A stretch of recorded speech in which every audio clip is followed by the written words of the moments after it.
Basta pagplano natin na isama yun. Sir, from Region 1, Alexander Sablan po. Specifically sa Dasol.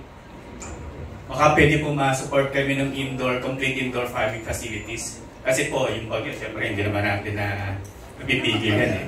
Yung bagyo po, hindi natin napipigil. Indoor farming facilities po. Ano yung sabihin? Yung sa land-based po sa shore. Sa shore po. Sa mga bahay po. Ano lalagay lang?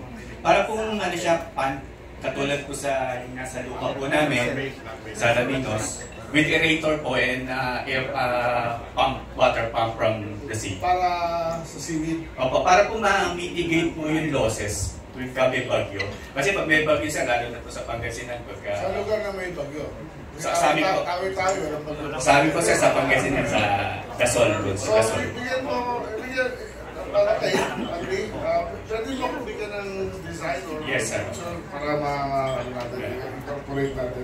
And additional lang, sana po sir, Propaguse kasi hirapan po kami makakuha ng Propaguse or another farming